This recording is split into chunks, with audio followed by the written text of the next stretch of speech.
Well, hello everybody. Hey, here's my plans for after your test. If I was there and had your test graded, I'd give them back to you. But of course, what are we doing today? I'm trying to get a jump start on Chapter 2 by covering domain and range and then 6 basic graphs.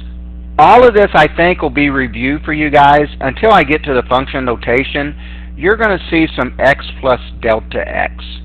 I think other than that, you learned everything else in here when you was in FST. So here goes. Hopefully you have your notes right in front of you. What I'd like to do first is review with you the 6 major graphs. If you know what these graphs look like in your head, it'll help us when we state the domain and range here in just a little bit.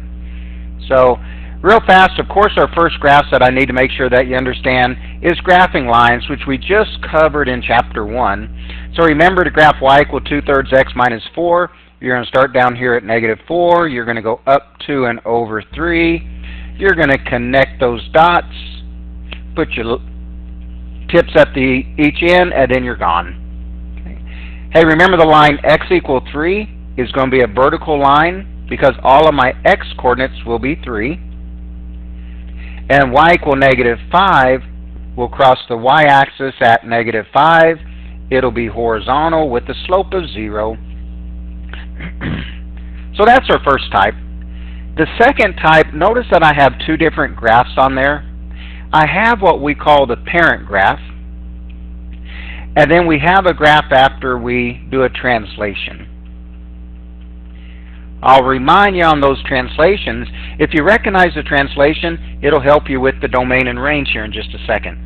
So remember the parent graph of y equal x squared? If I let x be 0, I'm going to get 0. If I let x be 1, I'm going to get 1. If I let x be 2, 2 squared is 4. And if I let x be 3, 3 squared is 9.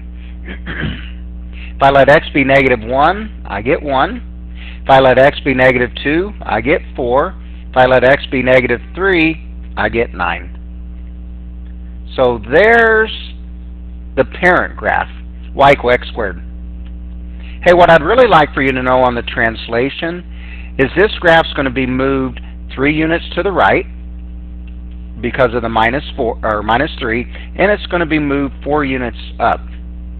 So my translation graph's going to look like this. My vertex is going to be at the point 3, 4, right there, and then it's going to have the same figure. When will that help us? If you can recognize that this graph has been moved over 3 and up 4, you know your range here in a little bit then will be 4 to infinity. The domain will be -infinity to infinity. Here's our third kind of graph, the cubic graph, aka the snake graph. So if I just randomly pick some points again, if I let x be 0, I get 0. If I let x be 1, I'm going to get 1. If I let x be 2, I'm going to get 8. If I let x be -1, I'm going to get -1. And if I let x be -2, I'm going to get -8. So here's the parent snake graph. We can beef that up by putting more in there. What I'd like for you to know about this part then is notice it's going to be moved 2 units to the right and up 3. So my new graph is going to go over 2 and up 3, and then it's going to be the snake. Okay. So just the translation part of it again. The fourth kind of graph I need you to know is the square root graph. It looks like that. So what I'm going to do is graph the square root of x by plotting some points that I know. If I let x be 0, the square root of 0 is 0. If I let x be 1, the square root of 1 is 1. If I let x be 4, its square root is 2. And if I let x be 9, its square root is 3. So there's that. While I'm here, that graph, it's going to have a domain of 0 to infinity. It's going to have a range also of 0 to infinity. What do I need you to know about the other part? This graph here. I need you to know it's going to go to the right 2 and up 3. So there's my starting point. And then it's going to look something like that. Reason I threw in something like that, I know enough for the domain and range. I know my domain then of this thing is going to be from 2 to infinity. I know its range is going to be from 3 to infinity because of the vertex. Your thinking for domain on this is, since you have a square root, x minus 2's got to be greater than or equal to 0. If you solve that, x has got to be greater than or equal to 2. And I got more domain and range coming up. I just thought I'd toss that in while I'm here. Absolute value graphs. Need you to know what the main one looks like, the parent one. If I let x be 0, I get 0 for y. If I let x be 1 or negative 1, I get 1. If I let x be 2 or negative 2, I get 2. 3 or negative 3, I get 3. So remember, the absolute value graph makes a V.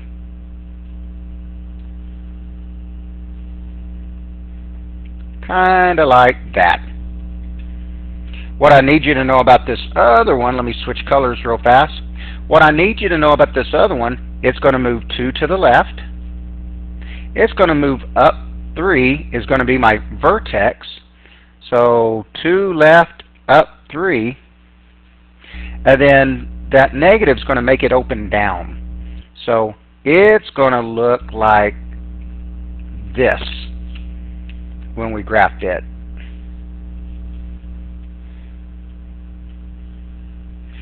The domain of that new graph, you can plug in any number for x that you want. So its domain is going to be negative infinity to infinity. The range of that graph, I'm using no y values up here, so my range is going to be negative infinity to 3. And then the sixth and last graph, I need you to remember what it looks like, is the hyperbola. If I just pick some points real fast, if I let x be 1, I'm going to get 1. If I let x be 2, I'm going to get 1/2. If I let x be 5, I'm going to get 1/5.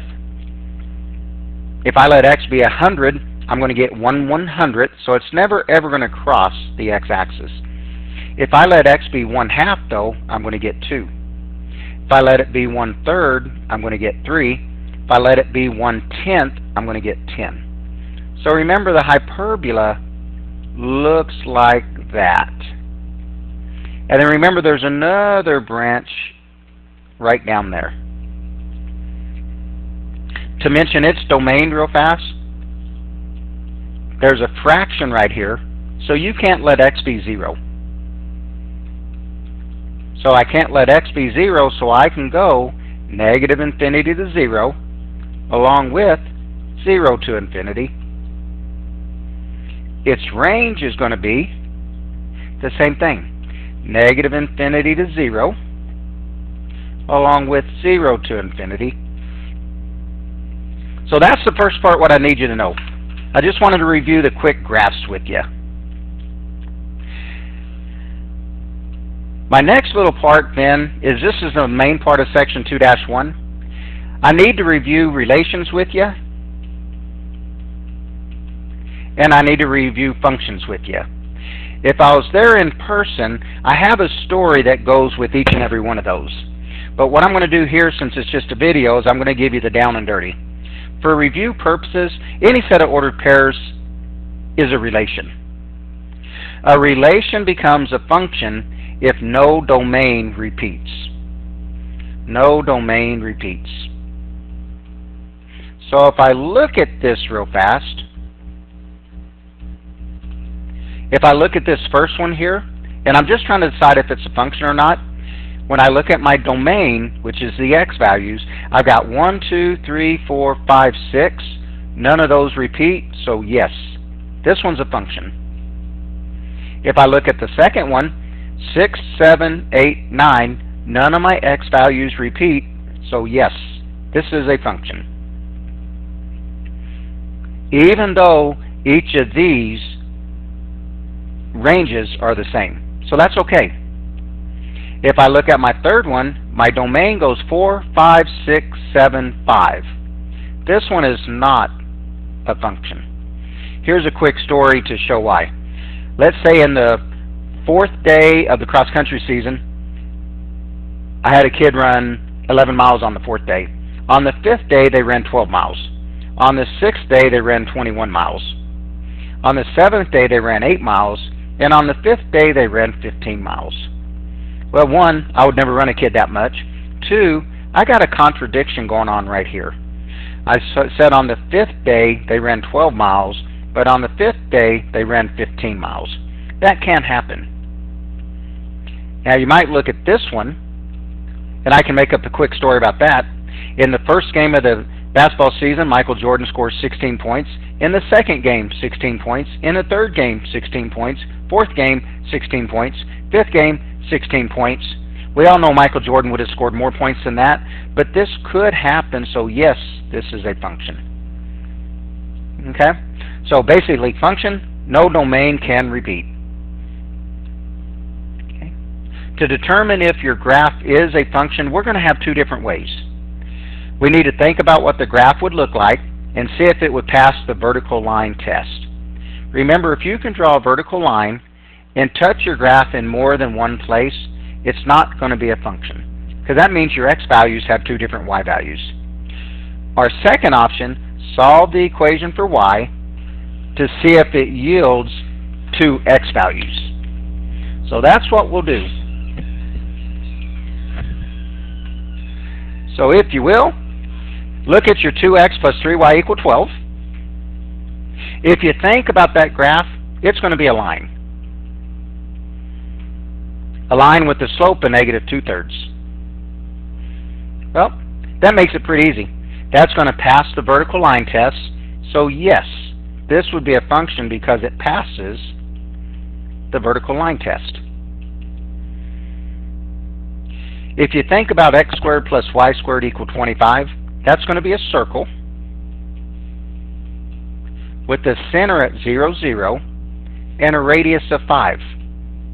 So if I think about that, it's not going to pass my vertical line test, so this is not a function. The reason being, it fails the vertical line test. That's one way to think about it. Another way to think about it, you could solve this thing for y. You'd have y squared equal 25 minus x squared. If I solve this thing, taking the square root of each side, I got positive negative square root of 25 minus x squared. Well, right there I gain two values no matter what I use. So that's why that one's not. If you think about this one and solve it for y equal negative 3x squared plus 12, makes it a parabola, opening down. That would pass the vertical line test. So yes, that's going to be a function. And if you think about this graph, if you recognize what it might be, it's going to be a parabola that opens like that. If you didn't recognize that, watch what happens when I solve this thing for y. I got y squared equal 10 minus x. If I square root both sides, I get positive or negative square root of 10 minus x. Now watch what happens if I let x be 1. Y would be positive or negative 10 minus 1. So I got the square root of 9. So y would be positive or negative 3. So when x is 1, I've got the ordered pair 1, 3 and 1, negative 3. So no, that's not going to be a function. Okay? That's what we got so far. On your Math Excel assignment, you'll also see a couple of, they're called mappings. I like to call this one a blob. All you got to do is look at, this side will be your domain, always. This side will be your range. Just look and make sure that no domain goes to two different ranges. Well, 16 maps to 60, 7 to 12, 9 to 12, 43 to 19, but notice 28. It goes to 19 and 28 goes to 27. There's my contradiction, so not a function in this case. Remember, it's okay for two numbers to go to the same range, but none of your domains can repeat. Hey, what I've tossed in front of you now is just a few equations. What I'd like to do is figure out the domain and the range. I'm going to give you two options here. What you could do is graph them on your calculator, or you could think about the graph. So what I'm going to do on this one, as soon as I recognize this is a line, if I solve this thing for y, I got y equal negative 3/4 x plus 4. Well, if you think about what that graph's going to look like, starts at 4, down 3 over 4. That's going to pass the vertical line test, so it's definitely a function. But when I talk about the domain and range, my x values go on forever in each direction. So my domain is negative infinity to infinity. If you think about your range then, my y values, if I start looking at horizontal lines, I'm going to use every possible y value that could happen. Like someday I'm going to hit a y-intercept of negative 30, of negative 10, of negative 5.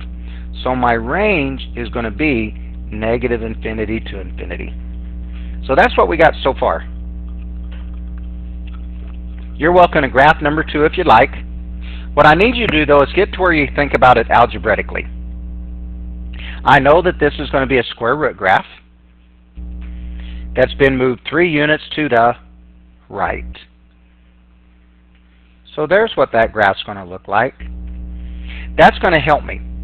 My domain then is going to be from 3 to infinity.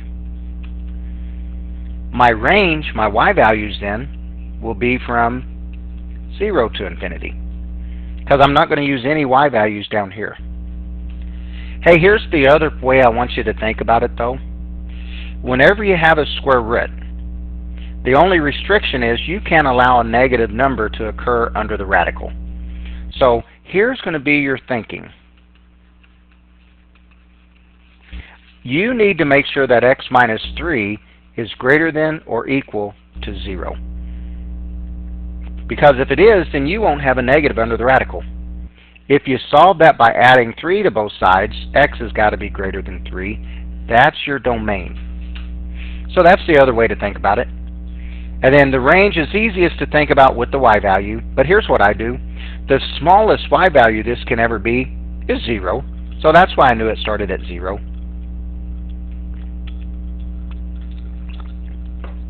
Here's your number 3. If you graph it, it's going to look something like this. Something like that. What I'd like for you to do is think about it algebraically. Here's a radical. Your rule is then you can't allow it to be negative underneath that radical. If you don't allow it to be negative, then it's got to be positive. So I need x squared minus 25 to be greater than or equal to 0. Now we're back to our chapter 1 stuff, or chapter R. To make sure x squared minus 25 is greater than 0, I'm going to factor it. There's that f word showing up again. So I got x minus 5 and x plus 5 greater than or equal to 0. I'm going to get 2 critical points at 5 and negative 5.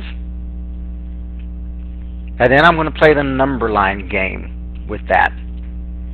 Since x squared minus 25 is a parabola opening up, I know my branches are going to look like that. I could have also plugged in 6. 6 minus 5 is positive. 6 plus 5 is positive. 2 positives make a positive. So your domain in this case, negative infinity to negative 5, along with 5 to infinity. Its range in this case, the lowest y value that I can have is going to occur at 0.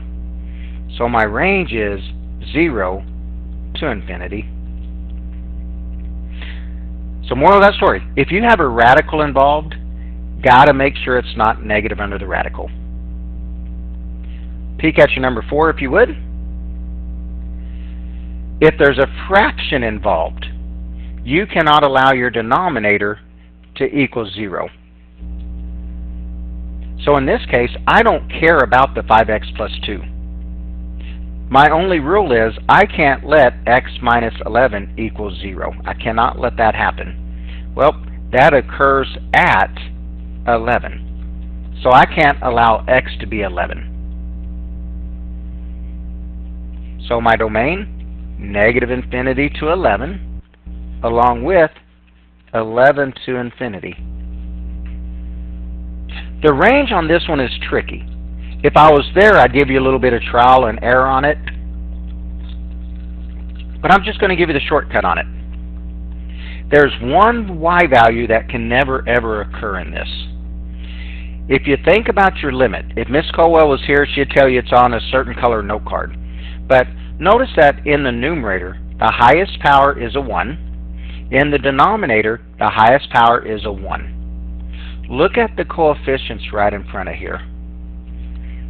I'm going to think about 5x over x.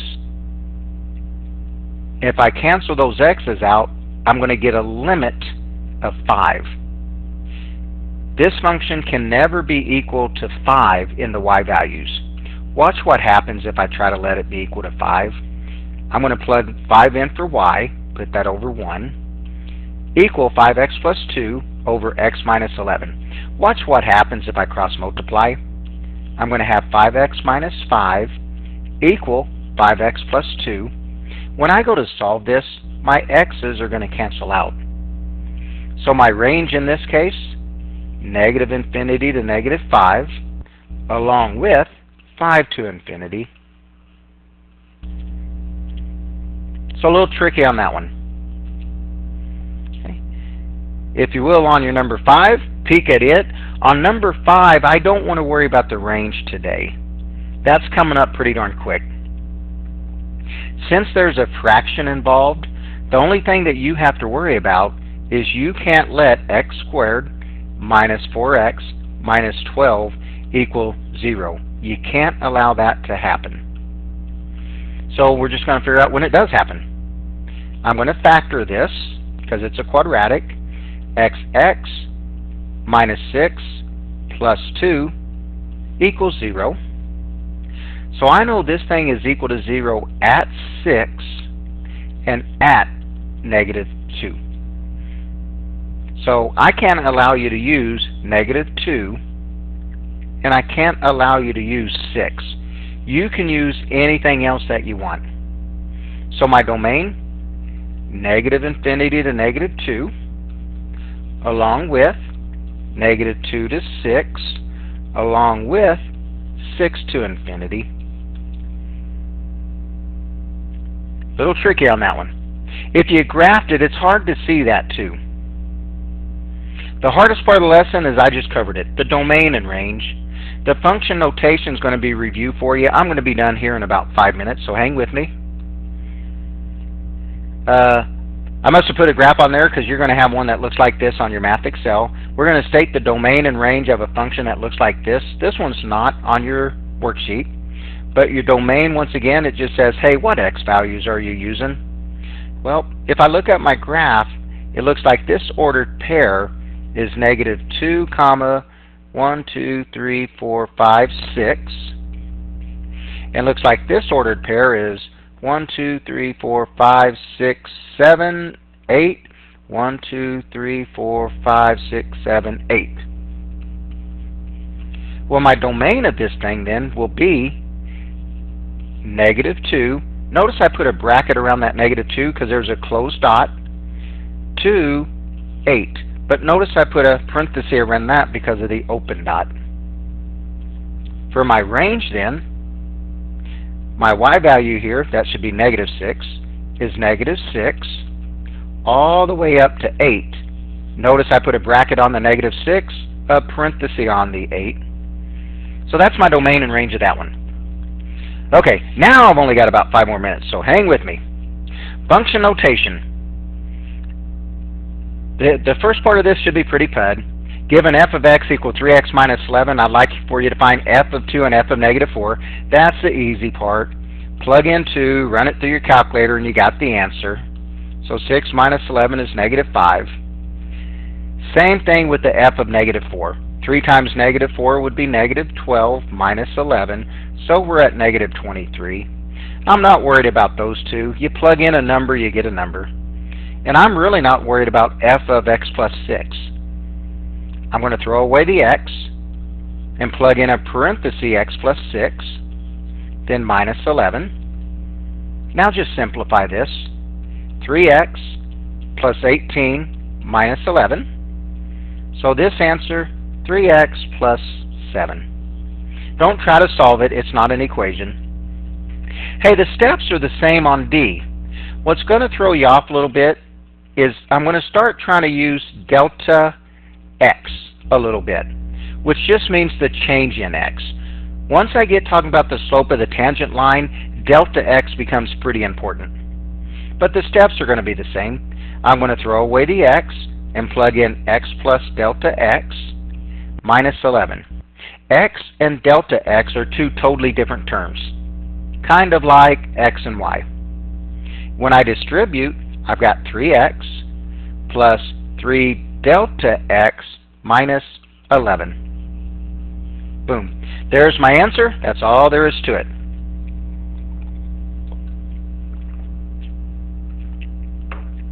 If you will, flip over to your next page. I got f of x equal x squared minus 5x plus 6. I'd like to find f of 3 and f of negative 5. I won't take much of your time on that, guys. I'm going to have 3 squared minus 5 times 3 plus 6. We can run that through our brain or our calculator, whichever one you pick. In that case, it looks like a 0. Now, I did want to remind you, f of negative 5, remember if you're going to power a negative number, it's best to put it in parentheses. So I'm going to have negative 5 squared minus 5 times negative 5 plus 6. So I'm going to have 25 plus 25, negative 5 times negative 5, plus 6. So I'm going to have 56. I will take just a second on f of t plus 6.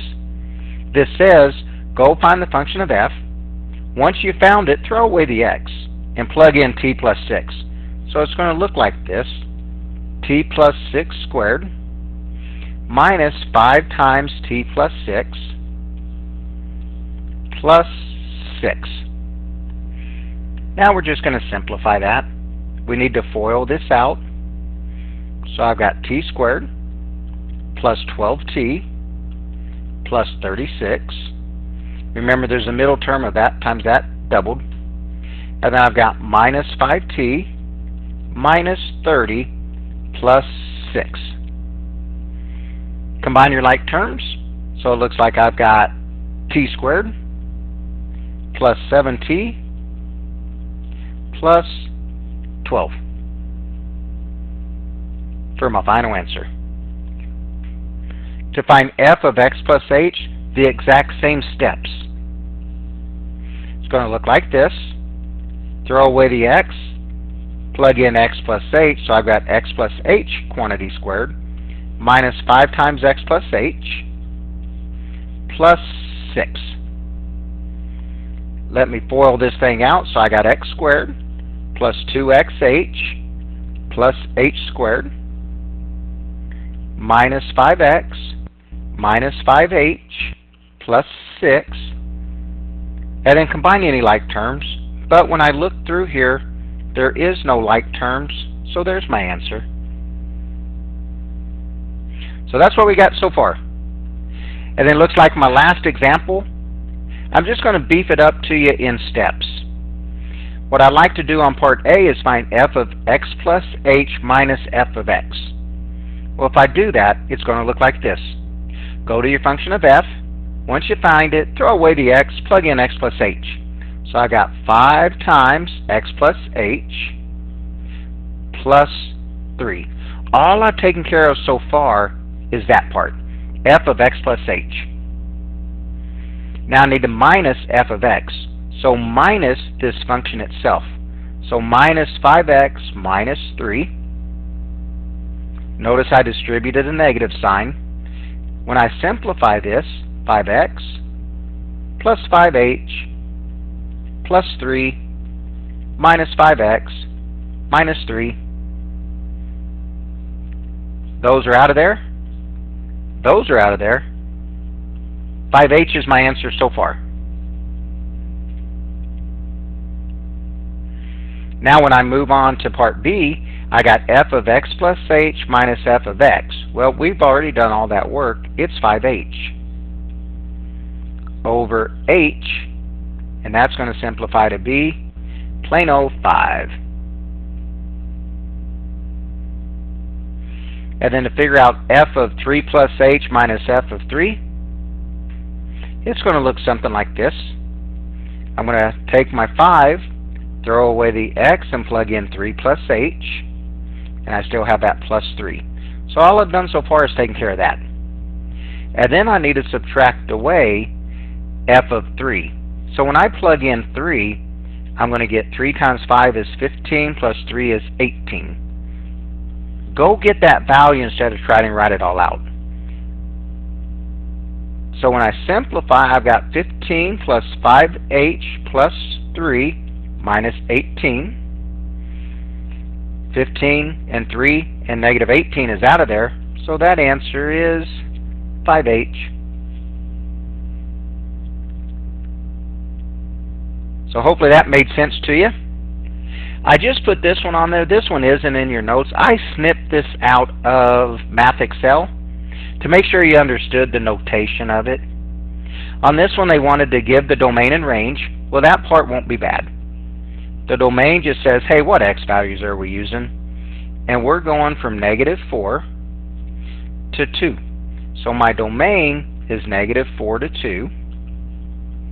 My range of this thing looks like my y values that I'm using, 0 up to 4. Now the other part I just threw in here just to make sure you understood what you're looking for. To find f of negative 2, this says go find the y value.